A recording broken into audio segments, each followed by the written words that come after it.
Hello, fellow fans of neuroscience. We are going to talk about the blood supply of the brain. We'll talk about the blood vessels and the circle of Willis. And if we have time, we'll talk about stroke as well. So just to start, the brain, even though it only weighs 3 pounds, it's a tiny little percentage of the body. It actually receives up to 20% of blood from the heart. And it has to, it's a priority. The brain is always going to get blood first because the brain can't store fuel, can't store glucose. It can't get energy without oxygen like muscles can. So there's no anaerobic like muscles can do it. So it has to get the glucose, it has to get the oxygen. So the brain is a priority for blood flow. So if you were to cut off oxygen stores, um, you, the oxygen that is there dissolved in your brain, you only have about 1 second worth of that. That's used up in a second. 6 to 10 second interruption of oxygen is going to lead to unconsciousness.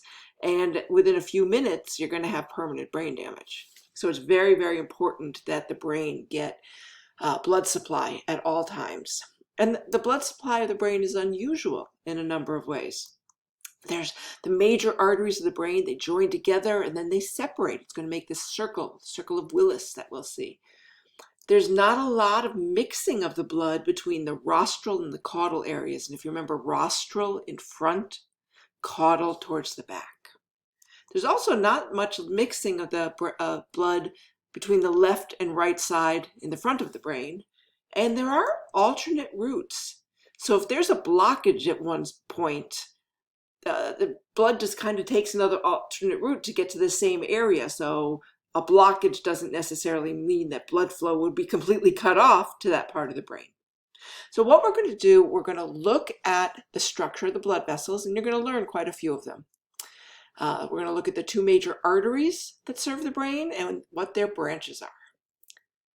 So there are 2 major arteries that serve the brain. One is going to serve the caudal, or the back half of the brain, the tail end, and one the occipital lobe end, and one is going to serve the rostral end. So the vertebral arteries, those serve the caudal brain, the back half where the occipital lobe is.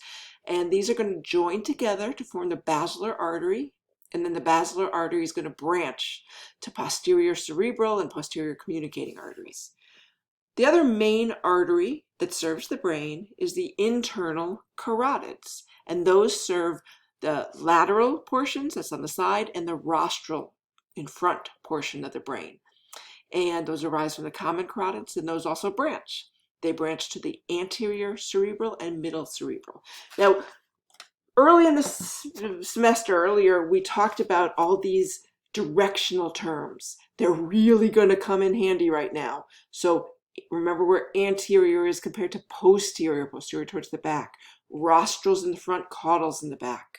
So these terms are going to help you get situated of where you are. And one that is called anterior cerebral, first of all, is going to be towards the front, and it's going to feed the cerebrum. One that's called, for instance, the posterior cerebellar is going to be towards the back and feed the cerebellum. So the words, what they're named as, is really going to help. So here is the main diagram, and this is from the wonderful Human Brain Coloring Book. It's page 9-3, and there is a PDF of this image on Canvas for you. And we're going to label, I already colored it in, but there it is. It'll help you identify on here what's going on. We're going to label not every blood vessel, but quite a few of the blood vessels. And then on your test, I will tell you, I'm going to give you this image, and you're going to have to label just a few of them. Now we're going to start with the arteries that serve the caudal brain. That's here towards the back. We're looking up at the brain here. And here's the spinal cord, here's the cerebellum, so we know this is the back of the brain. Here's the pons, pons is here, and here's the frontal lobes. So let's start by talking about the caudal part of the brain. First thing to look for is kind of like legs in a body. Right here in the middle, that's the basilar artery, in K on your notes. These are the vertebral arteries. The vertebral arteries are the main arteries, main vessels that serve the caudal brain. And these vertebral arteries, and that is letter, what letter is that? Let me find it on my thing. It's letter I. Okay, so these are letter I on your notes. These come together and form the basilar artery. And then the basilar artery is letter K, and it's going to have a number of branches. So the basilar artery here, one of the branches here in blue, that's the posterior cerebral artery. And I'm just going to show you right here in light blue as the anterior cerebral. This in pink is the middle cerebral, and this towards the back is the posterior cerebral. So they're named telling you where they are. This posterior cerebral artery, this letter E, that's going to supply the occipital lobe and the temporal lobes. All right, so that's one of the branches off the basilar artery. Another branch, here we have the posterior communicating arteries. That's letter D, it's right there in maroon. What the posterior communicating arteries do, they connect the posterior cerebral arteries, which is right here, we just talked about that in blue, and the internal carotids. Internal carotids right there is letter B. So the posterior communicating arteries, we're going to see connect different vessels to each other. All right. Other branches off the basilar artery, right here, we're going to have the anterior inferior cerebellar artery. That's here. That's the letter L. It's in forest green. The posterior inferior cerebellar artery, right here. That's letter J. And based on what they are named, here's the anterior one, here's the posterior one. Anterior one's towards the front. They're inferior, which means they're lower down on the brain. They're lower towards the bottom of the brain, not up towards the top of your head. And they go towards the cerebellum. So the names on these really do help a lot. And then one more branch off of this basilar artery. Here it's this one with no color in it. That's letter O. It's the superior cerebellar artery. That's going to go underneath. That's going to go towards the upper part, towards the top of your head of the cerebellum. So just quick review. Vertebrals here. This is the basilar artery. This is the posterior cerebral artery. And then we have the anterior inferior cerebellar, posterior inferior cerebellar, and superior cerebellar. All right, those are the main arteries that serve the caudal brain. Now let's look at the ones that serve the rostral brain. That's the front half of the brain, towards your nose. All right, main one here is we start with the internal carotids. Internal carotids, right there is B. And that's going to serve the rostral brain and the lateral portions. And what are the branches off the internal carotids? Well, one branch right here in light blue, letter A, is the anterior cerebral artery. And what connects these two, is the anterior communicating artery. I'm getting ahead of myself. So the anterior cerebral artery, and here in pink is the middle cerebral artery, and that's in G. Here's our anterior cerebral arteries. It's going to serve the frontal lobe, the medial portion, the inside, the medial portion of your frontal lobe. And these two, left and right sides, are joined by letter C, is the anterior communicating arteries. All right. This one here in pink, G, that's the middle cerebral artery. It's a big one. All right, it serves the lateral portion, parts of the frontal lobe, parietal, temporal, it's all over the place. It's a big vessel. And this is one that's actually most commonly affected by stroke, by cerebrovascular accident. It's a bad one. It can be very dangerous if that one gets occluded. So just while I have this whole thing up, vertebrals, basilar artery, internal carotid. Then we have the anterior cerebral, middle cerebral, posterior cerebral. We also have the anterior inferior cerebellar, posterior inferior cerebellar, and superior cerebellar. Now connecting the anterior cerebral, we have the anterior communicating arteries, and this one right here is the posterior communicating arteries, and that one connects the posterior cerebral with the internal carotids. All right, it's not too bad, it's not too many. But what I'm going to do now is take a close-up view right in here. We're going to take a close-up of what's called the circle of Willis. And this is also, this diagram is on Canvas. This is a PDF of this for you to label. And so just to get oriented, here, these legs down here, those are our vertebrals. Right here is the basilar artery. And the basilar artery, and it's going to connect eventually with the posterior communicating. Right here is the internal carotid. We're just going to look at the circle. Now first, what is the circle of Willis? It gives you redundancies in cerebral blood flow. So if you, it's a nice circle, so if you have an occlusion here, okay, and the blood's trying to get there, it's blocked, I can't get there. There can be some redundancy, you can get around it. It gives an alternate route. So if you block one artery, you can still, with the circle, provide the brain with blood. Now, most people, about 50% of the population has a complete circle of Willis. So about 50% don't have this complete, but still, obviously, we're functioning okay. It is there as a kind of safety feature. And most aneurysms occur in the anterior part, especially right around here. So what we're going to do is you're going to practice labeling this, but since I'm not there while you're doing it, I'm just going to make sure you know what the different parts are.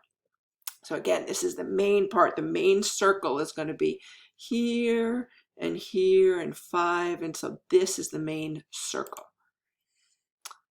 As our little review, well, number 2 right here, that's the anterior communicating artery, which is going to connect the two. Here's an anterior cerebral artery. Number 1 right there is the anterior cerebral artery connected by the anterior communicating arteries. Internal carotid is right there in 5. I'm jumping down here to number 9. That's the posterior cerebral artery as 9. And the posterior cerebral artery is connected to the internal carotid by the posterior communicating artery, which is number 8. All right, so I will want you to know the parts of the circle of Willis. So those are the blood vessels of the brain. Now, the main ones I want you to know. And while we're talking about blood vessels, let's talk about when things go wrong with the blood vessels. Let's talk about stroke, also called CVA, cerebrovascular accident. Stroke is the most common neurological cause for hospital admission in the United States. About 700,000 people a year have a stroke, and it's the 3rd leading cause of death in the United States. And there can be severe disability from a stroke. Terrifies me. I mean, this is a scary thing. And it costs about $54 billion a year due to the disability. Now, the causes of a stroke. I'm going to go through the 2 main ways that strokes occur. Most of them occur due to a blockage of a blood vessel. All right, so 89% of the time you have a stroke, it's because there's a blockage of the blood vessel. And there's different ways you can block it, but let me just give you the other one. 20% of the time, they're called hemorrhagic stroke. So that's going to be a bleeding of a blood vessel. This has a much lower survival rate, so it's much more rare. All right, so only about 10 to 20% of the time you have a stroke, it's due to a hemorrhagic stroke, but it's only a 20% survival rate. For this one, we can try and break up the clot. Here, you're just bleeding out. So these are the 2 main causes of stroke, but let's go back to the blockage. Most of the time there's a stroke, it's due to a blockage of a blood vessel. And different ways things can be blocked. About 50% of the time it's a thrombotic stroke, and there's a blood clot in the blood vessels of the brain. It's usually in an artery that's already been narrowed due to atherosclerosis, the fatty buildup. So a blood vessel, a blood clot in the blood vessel in the brain, that's a thrombotic stroke. Embolic is when there's an embolism. That's a clot from somewhere else in the body that travels to the brain. And then the third most likely is a stenosis. That's when an artery is going to constrict or narrow. So that's going to be why there might be a blockage, because the blood vessel serving a part of the brain has narrowed enough that you're lacking blood to the brain. So cause of stroke, most of the time it's a blockage. It can be due to a blood clot that forms in the brain, a blood clot that comes from the body and travels up to the brain, or a narrowing of an artery in the brain or a blood vessel in the brain. About 10-20% of the time, a stroke is due to hemorrhagic. All right, now these are much more survivable. Uh, After the first month is 70, 85% or so survival rate, but the sooner you get to the hospital, the better. Because they have something called TPA. They can give you, it can break up a blood clot. So a lot of times people have what's called a TIA, a transient ischemic attack. It's like a mini stroke. And if you get to the hospital soon, before you have the stroke, they can treat that. You don't really, we're not as good at treating the bleeding out ones, the hemorrhagic, but the blood clot ones, if you get there early, much more treatable. Now, some of the warning signs of stroke. A sudden weakness or numbness can happen in your face or arm or leg. Usually it's on one side of your body. Or you lose vision temporarily. It can be just like for a little bit and then it comes back. Difficulty speaking or understanding, temporary. Sudden severe headache, unexplained dizziness and falling. And some of these can be a TIA, a mini stroke.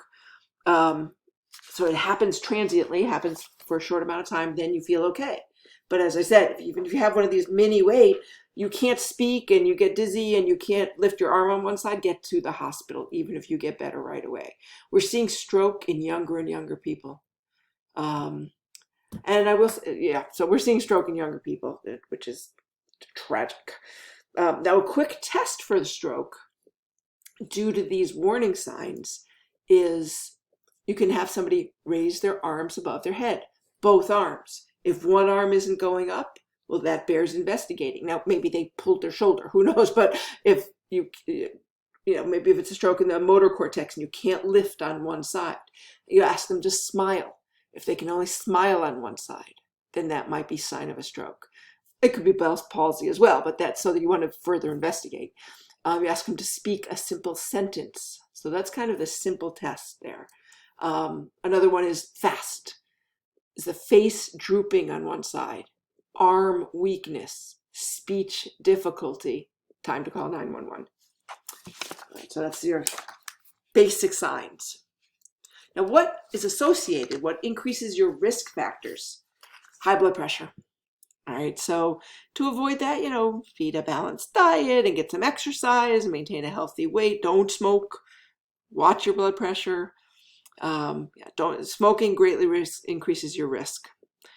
Heart disease is a risk factor, and diabetes. So those are all risk factors.